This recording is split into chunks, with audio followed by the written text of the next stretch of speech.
بسم اللہ الرحمن الرحیم۔ حضرت اسماء بنت ابی بکر ایک جلیل القدر صحابیہ ہیں۔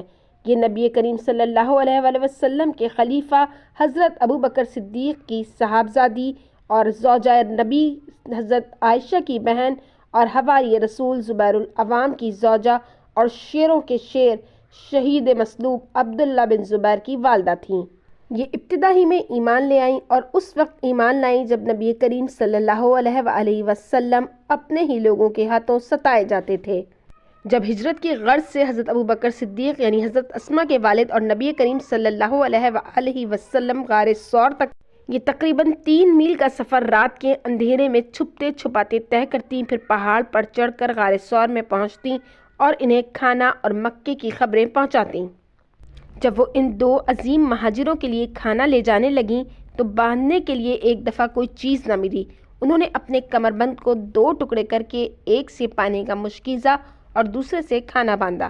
نبی کریم صلی اللہ علیہ وسلم نے یہ دیکھا تو مسکرا کے فرمایا، اللہ تعالیٰ تجھے اس کمر بند نطاق کے بدلے جنت میں 2 کمر بند نطاقین دیں گے۔ اس دن سے حضرت اسماء بنت ابی بکر کو ذات النطاقین 2 کمر بند والی کا خطاب حاصل دیا گیا۔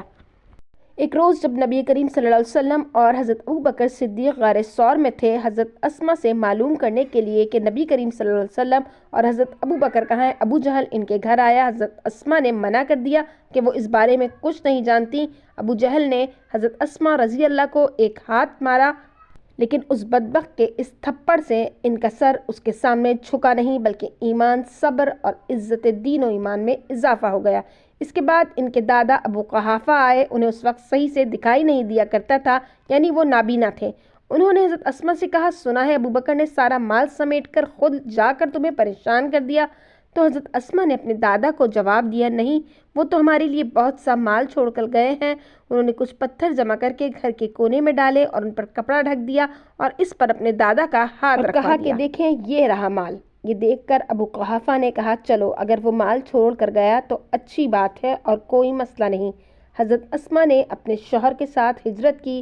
جب ہجرت کی اس وقت یہ امید سے تھیں جب یہ لوگ قبا پہنچے تو اسلام کا ہجرت کے بعد پہلا مولود اس دنیا میں آ گیا۔ یہ بچہ حضرت اسماء کا قابل فخر بیٹے عبداللہ بن زبیر تھے۔ مدینے میں حضرت اسماء رضی اللہ نے بڑی تنگ دستی اور مشقت کی زندگی گزاری۔ اپنی تمام تر مصروفیات کے باوجود وہ علم حاصل کرنا نہ بھولیں اور دین و امور مسائل سیکھتی رہتیں۔ ان سے تقریباً 58 احادیث منقول ہیں۔ حضرت اسماء نبی کریم صلی اللہ علیہ وسلم سے بہت زیادہ دینی مسائل پوچھا کرتیں۔ ایک مرتبہ ان کی والدہ جو مشرکہ تھیں کی طرف سے ایک ہدیہ آیا، انہوں نے رسول اللہ سے پوچھے بغیر لینے سے انکار کر دیا۔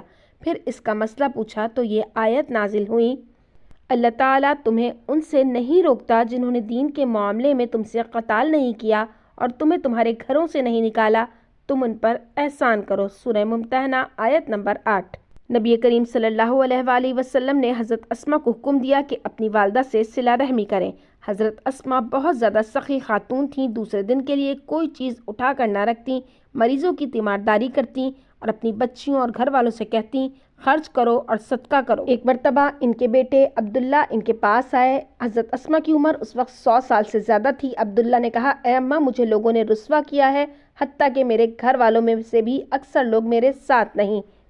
حضرت اسماء نے بڑے تاریخی جوابات دیے، کہنے لگی، میرے بچے، اللہ سے ڈر، اگر تو سمجھتا ہے کہ تو حق پر ہے تو پھر اسے کر گزر اور بنو امیہ کے بچوں کو اپنی گردن سے کھیلنے کا موقع نہ دے۔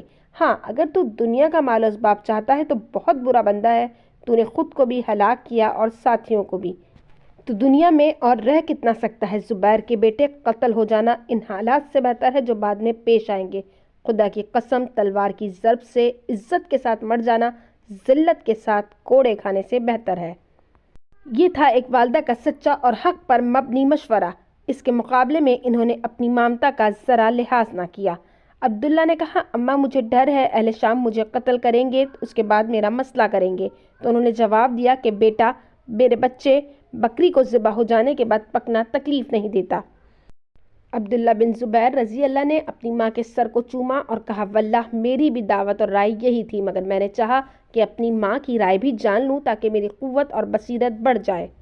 یہ کہہ کر عبداللہ چلے گئے اور بڑے صبر کے ساتھ لڑے، یہاں تک کہ ان کے دشمنوں نے ہجوم کر لیا، شہید کر دیا گیا انہیں، اور انہیں سلیب پر کئی دن تک لٹکائے رکھا اور دفن نہ کرنے دیا گیا۔ حضرت اسما نے اللہ سے گڑ گڑا کر دعا مانگی، اے اللہ، جب تک اسے میرے پاس نہ لایا جائے اور میں کفن دفن نہ کروں، اس وقت تک مجھے موت نہ دینا۔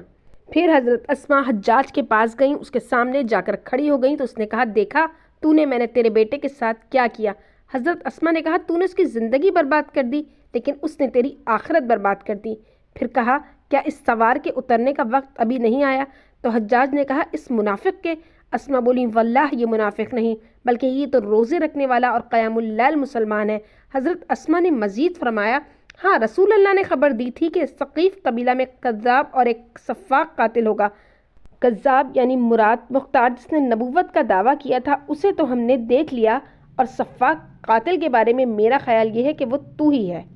حضرت اسما اپنے بیٹے کی شہادت کے بعد زیادہ دن زندہ نہ رہیں، چند ہی دنوں کے بعد انتقال کر گئیں، اور دعا قبول ہوئی کہ انہوں نے اپنے بیٹے کو کفن دیا، خوشبو لگا کر کفن میں لپیٹا اور خود نماز جنازہ بھی پڑھی۔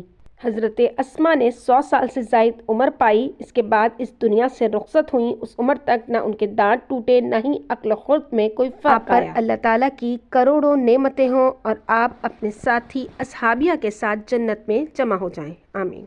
ہاں، ویڈیو پسند آئی ہو تو لائک ضرور کیجیے گا، کیونکہ اسلامک ویڈیوز کو لائک بہت کم لوگ کر رہے ہیں۔